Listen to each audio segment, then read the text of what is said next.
Good morning students. मैं doctor Suman, assistant professor government law college Ajmer. E lecture के इस series में आज हम लोग एलएलबी फर्स्ट ईयर के सब्जेक्ट फैमिली लॉ फर्स्ट, विधि प्रथम वर्ष, पारिवारिक विधि प्रथम के सब्जेक्ट जिसे हम लोग हिंदू विधि के नाम से जानते हैं, कि सेक्शन 13 डाइवोर्स, तलाक या डिसोल्यूशन ऑफ मैरिज, इस टॉपिक पर चर्चा करें। इस टॉपिक को शुरू करने से पहले हम ये जान लें कि सेपरेशन, पृथक्करण होता क्या है। पिछली क्लास में हमने पढ़ा कि विवाह द्वारा दोनों पक्षकार, दोनों पार्टीज एक अस्तित्व धारण करती हैं, अर्थात दोनों का अस्तित्व एक होता है। विवाह हमारे समाज के लिए एक आवश्यक है। विवाह के पश्चात हस्बैंड वाइफ अर्थात दोनों पार्टीज, दोनों पक्षकार साथ साथ रहते हैं। वर्तमान में विवाह का स्वरूप संस्कार में नहीं रह करके कुछ कुछ संविदाजन्य भी हो गया है, अर्थात पक्षकार अगर साथ साथ नहीं रहना चाहें या उनके बीच में कोई समस्या है तो वे पृथक हो सकते हैं। इसी को यहाँ पे सेपरेशन अर्थात तलाक कहा गया। अब तलाक जो है वो कितने तरह से हो सकता है। सेपरेशन बाय म्यूचुअल कंसेंट, जिसे हम लोग आगे सेक्शन 13B में पढ़ेंगे। इसके अलावा judicial separation, judicial separation section 10 में, जो मैंने आपको पिछले मेरे एक लेक्चर में बताया था कि सेक्शन 10 और 13 दोनों के ग्राउंड्स अर्थात दोनों के लिए उपलब्ध आधार एक ही है, अर्थात हम लोग इसे सेक्शन 10 और 13 दोनों को एक साथ ही यहाँ पर समझें। पृथक्करण से तात्पर्य सिर्फ इतना सा लगता है कि पृथक होना है, पृथक हो गए अर्थात सेपरेट हो गए। सेपरेशन के पश्चात पक्षकार एक दूसरे के साथ रहने के लिए बाध्य नहीं। पृथक्करण के बाद उनके वैवाहिक जो राइट्स एंड ड्यूटीज होती हैं एक दूसरे के प्रति, वो सब सस्पेंड हो जाते हैं और तलाक में दोनों बिल्कुल ही अलग हो जाते हैं। यहाँ पे सस्पेंशन का कोई अस्तित्व नहीं, दोनों पक्षकार तलाक द्वारा एक दूसरे से अलग हो जाते हैं, अर्थात दोनों अब अपनी मैरिज कहीं और करते हैं तो बाइगेमी का अपराध नहीं बनेगा। और जुडिशियल सेपरेशन में सेक्शन 10 में अगर वो पार्टीज दोनों एक साथ रहना चाहें तो बिना न्यायालय की डिक्री को रद्द करवाए साथ में रह सकते हैं। और पार्टीज को अगर लगता है कि वो साथ नहीं रह सकते तो सेक्शन 10 की डिग्री के पश्चात 1 वर्ष या उससे अधिक का समय बीतने पर सेक्शन 13 फर्स्ट ए, जो आप आगे देखेंगे, उसके रिलीफ लेते हुए विवाह विच्छेद की याचिका पेश कर सकते हैं, न्यायालय में डाइवोर्स की याचिका लगा सकते हैं।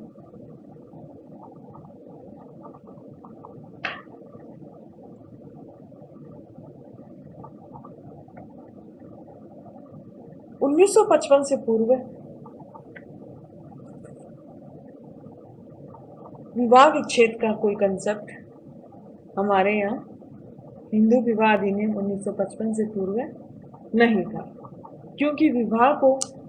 जन्म जन्मांतर का संबंध माना जाता था। 1955 से पहले मैरिज डेथ द्वारा ही छूटती थी। अर्थात ये मानते थे कि जब दोनों पार्टीज में से किसी एक की डेथ हो आती है तभी उनका विवाह विघटित होगा, वरना विवाह 7 जन्मों का बंधन। इसीलिए विडो रीमैरिज भी प्रचलित नहीं थी। लेकिन हिंदू विवाह अधिनियम 1955 ने विवाह विच्छेद के आधारों को मान्यता दी, जो हम आज यहाँ पे डिस्कस करेंगे। अर्थात धारा 13 हिंदू विवाह अधिनियम उन परिस्थितियों के बारे में बताती है जिनमें विवाह विच्छेद का आधार उत्पन्न होता है, या इसे यूं कहें तो कि धारा 13 के अंतर्गत हम वो आधार पढ़ेंगे जिनमें दोनों पक्षकारों में से कोई पक्षकार से तात्पर्य यहाँ पे हस्बैंड और वाइफ, दोनों में से कोई भी पक्षकार विवाह विच्छेद की अर्जी न्यायालय में लगा सकता है। और इससे भी अधिक 1976 के अमेंडमेंट द्वारा हिंदू मैरिज अमेंडमेंट एक्ट 1976 द्वारा विवाह विच्छेद में कुछ चेंजेज लाए।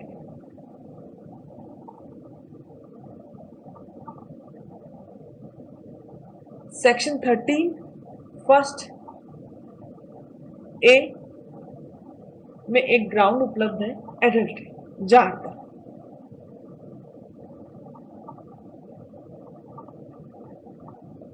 नाइनटीन 1976 से अमेंडमेंट से पूर्व एडल्ट्री के आधार पे डाइवोर्स मिलता था, अभी भी मिलता है, बट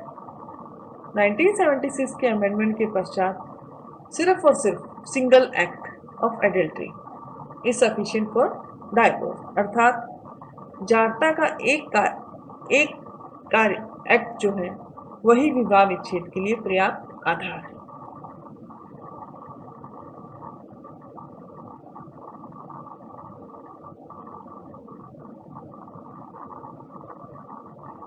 इसके अलावा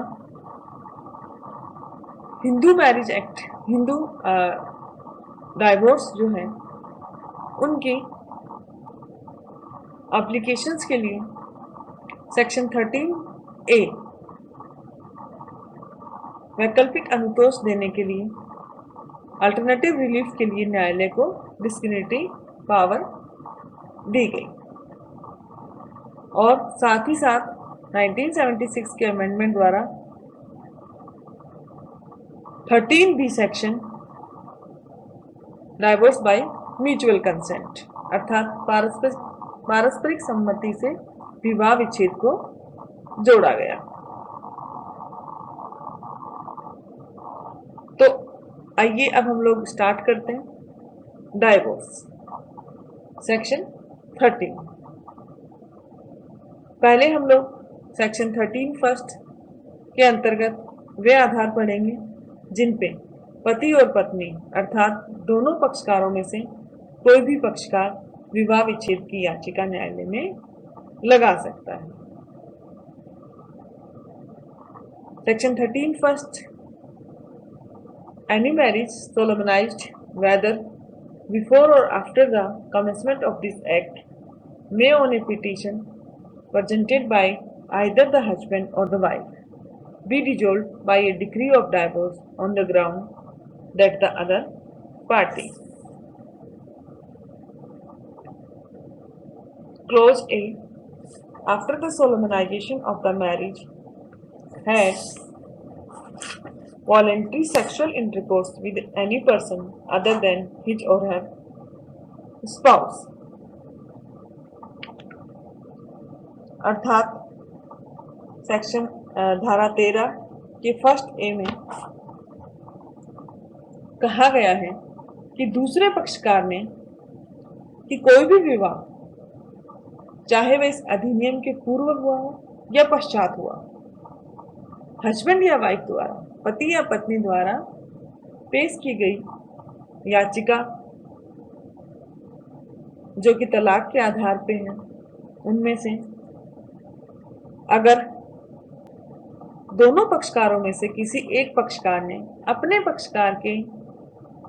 अलावा अर्थात अपने पक्षकार से भिन्न किसी अन्य पक्षकार किसी अन्य व्यक्ति के साथ सेक्सुअल इंटरकोर्स किया है, वॉलेंट्री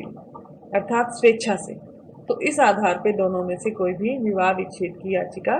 लगा सकता है। Clause B has after the solemnization of the marriage treated the petitioner with cruelty अर्थात विवाह के अनुष्ठान के पश्चात प्रार्थी के साथ प्रार्थी में जो एप्लीकेशन लगाता है उसके साथ क्रूरता का व्यवहार। And the C clause is has deserted the petitioner for a continuous period of not less than 2 years immediately preceding the presentation of the petition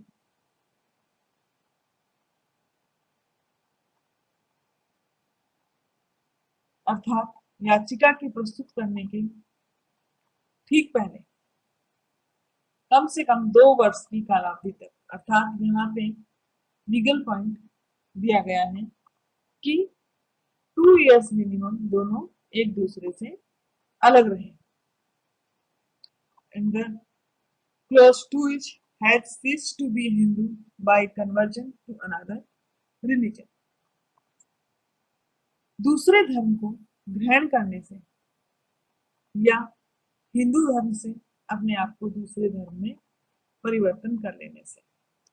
and the third is has been incurably of unsound mind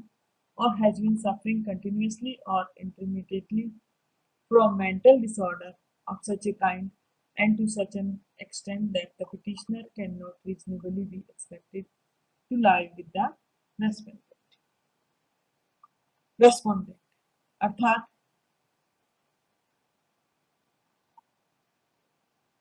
असाध्य रूप से अगर एक पक्षकार किसी मानसिक विकार से ग्रस्त है और इस हद तक ग्रस्त है कि उसके साथ रहना असंभव है। मेंटल डिसऑर्डर को, अनसाउंड माइंड को हमने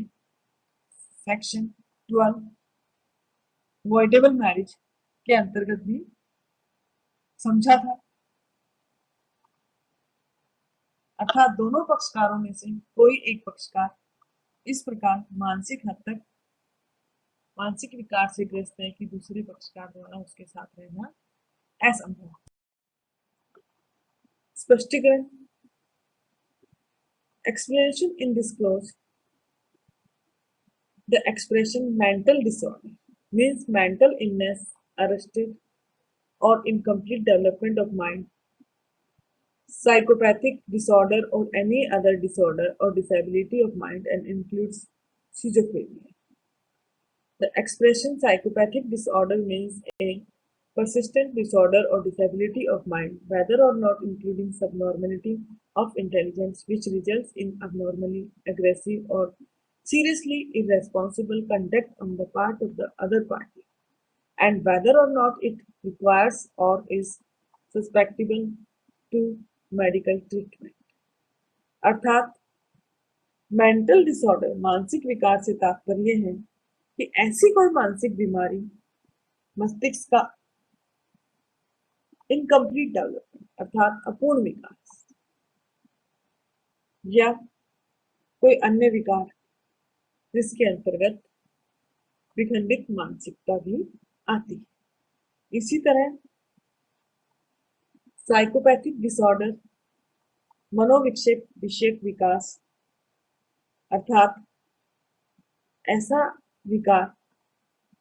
जिससे अन्य पक्षकार का आचरण असामान्य रूप से एग्रेसिव हो, अबनॉर्मली एग्रेसिव और सीरियसली इरेस्पॉन्सिबल कंडक्ट अर्थात असामान्य रूप से आक्रामक हो या गंभीर रूप से अनुत्तरदायी हो जाता हो,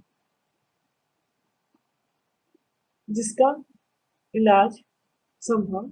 ना हो, तो फिर यह माना जाएगा या इस आधार पे विवाह का दूसरा पक्षकार डाइवोर्स की याचिका लगा सकता है। Explanation. In this subsection, the expression desertion means the desertion of the petitioner by the other party to the marriage without reasonable cause and without the consent or against the wish of such party,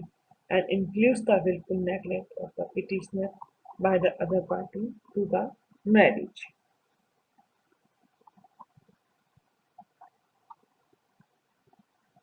section 13 first के third में हमने अभित्यजन देखा। यहाँ पे अभित्यजन से तात्पर्य कि विवाह के दूसरे पक्षकार द्वारा युक्तियुक्त कारण के बिना और उस पक्षकार की कंसेंट के बिना इच्छा के विरुद्ध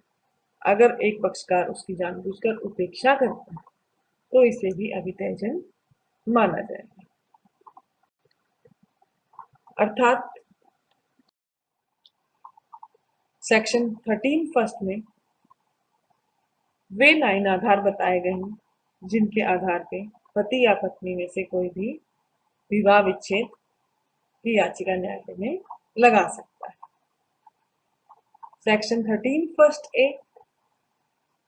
either party to a marriage, whether solemnized before or after the commencement of this act, may also present a petition for the dissolution of the marriage by a decree of divorce on the ground। अर्थात विवाह का कोई भी पक्षकार,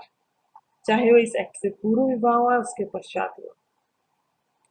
divorce की decree द्वारा विवाह विच्छेद के लिए याचिका न्यायालय में पेश कर सकता है। First is that there has been no resumption of cohabitation as between the parties to the marriage for a period of 1 year or upwards after the passing of a decree for judicial separation in a proceeding to which they were parties, or that there has been no restitution of conjugal rights as between the parties to the marriage for a period of 1 year or upwards after the passing of a decree for restitution of conjugal rights in a proceeding to which they were parties। अर्थात 13 first A में दो अतिरिक्त वो आधार दिए गए हैं, दो आधार बताए गए हैं जो सेक्शन 10 में अगर किन्हीं पक्षकारों को जुडिशियल सेपरेशन की अर्थात न्यायिक पृथक्करण की डिग्री अगर मिली है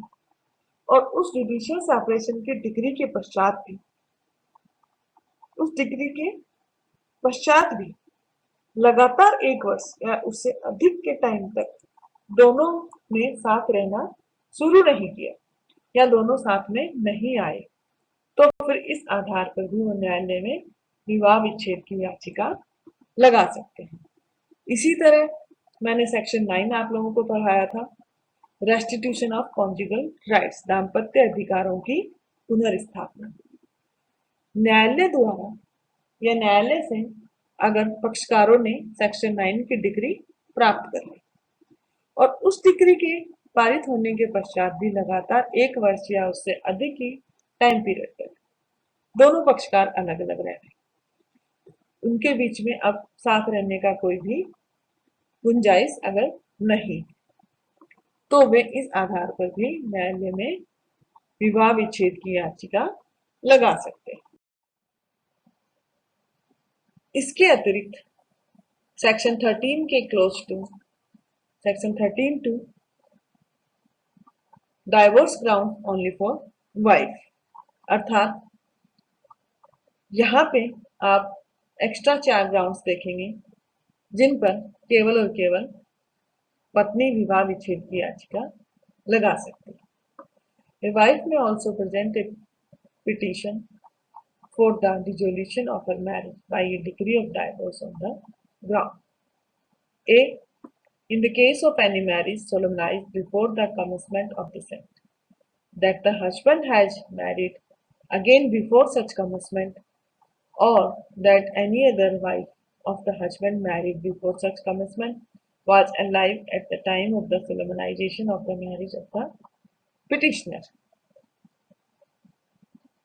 अर्थात इस एक्ट के प्रारंभ होने के पश्चात या इस एक्ट के प्रारंभ होने के पूर्व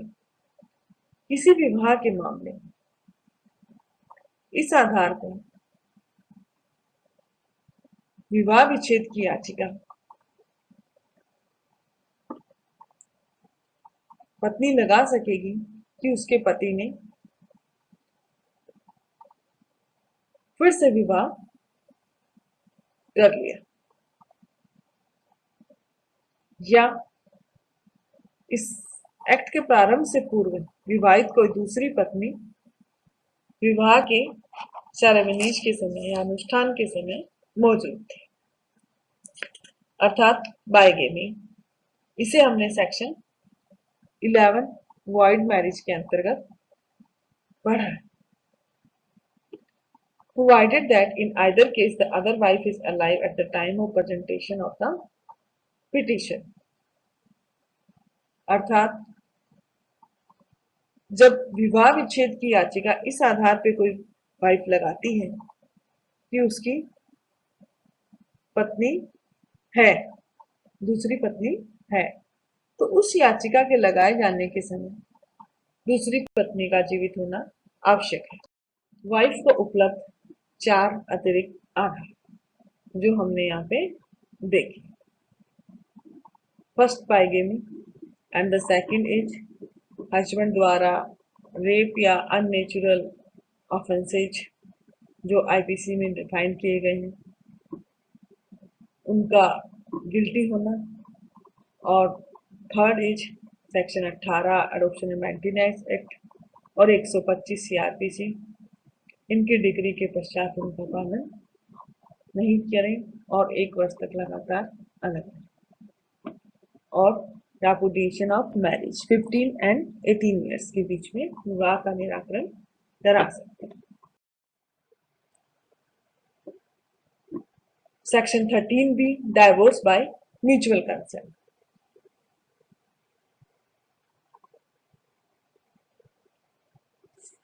पारस्परिक सम्मति से विवाह विच्छेद। अगर दोनों पक्षकार के बीच में ऐसी स्थिति उत्पन्न हो गई कि वो साथ नहीं रह सकते तो वो म्यूचुअल कंसेंट से डाइवोर्स ले सकते हैं। Subject to the provision of this Act, a petition for dissolution of marriage by a decree of divorce may be presented to the district court by both the parties to a marriage together, whether such marriage was solemnized before or after the commencement of the Marriage Laws Amendment Act 1976, on the ground that they have been living separately for a period of 1 year or more, that they have mutually agreed that the marriage should be dissolved। अर्थात इस अधिनियम के अनुसार दोनों पक्षकार मिलकर विवाह विच्छेद की डिग्री विवाह के विघटन के लिए डिस्ट्रिक्ट कोर्ट में जिला न्यायालय में 1976 के अमेंडमेंट के पश्चात, जैसा कि मैंने आपको सेक्शन 13 डाइवोर्स स्टार्ट करने से पूर्व में बताया कि 1976 के अमेंडमेंट द्वारा विवाह विधि में संशोधन द्वारा इसे जोड़ा गया डाइवोर्स बाय म्यूचुअल कंसेंट को, कि इस आधार पर पेश कर सकेंगे कि वे 1 वर्ष या उससे अधिक की अवधि से अलग अलग रह रहे हैं और वे एक साथ नहीं रह सकते। And the second is, on the motion of both the parties made not earlier than 6 months after the date of the presentation of the petition referred to in subject section first, and not later than 18 months after the said date. If the petition is not withdrawn in the meantime, the court shall, on being satisfied after hearing the parties and after making such inquiry as it thinks fit, that a marriage has been solemnized and that the averments of the petition are true, pass a decree of divorce declaring the marriage to be dissolved with effect from the date of decree। अर्थात section 13 B के सब close 1 में याचिका जब पेश की जाएगी तो उस याचिका के प्रस्तुत किए जाने की तारीख से 6 महीने के पश्चात और उस अवधि से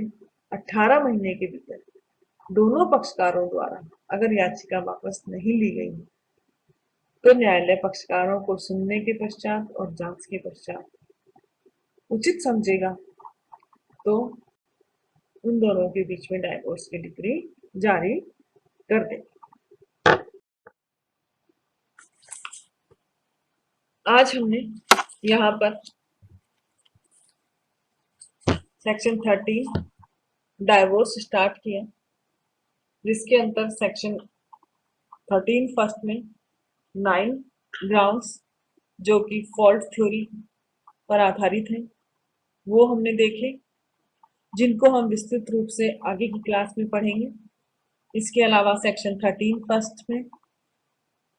13 फर्स्ट जो है वो हस्बैंड और वाइफ दोनों को उपलब्ध 9 आधार उपलब्ध कराता है, जिनके आधार पर वो विवाह विच्छेद की याचिका या विवाह विच्छेद की डिग्री ले सकते हैं। साथ ही साथ सेक्शन 13 सब क्लोज 2 के अंतर्गत 4 अतिरिक्त वे आधार जाने जो कि केवल और केवल पत्नी को उपलब्ध है, और सेक्शन 13 भी जो पारस्परिक सम्मति से विवाह विच्छेद के बारे में प्रावधान देता है। In modern Hindu Marriage Act 1955, divorce was mainly based on fault theory. The theory of fault includes 9 grounds for divorce, according to section 13 first for both husband and wife. Under section 13(2), 4 grounds for women to seek divorce and divorce by mutual consent under section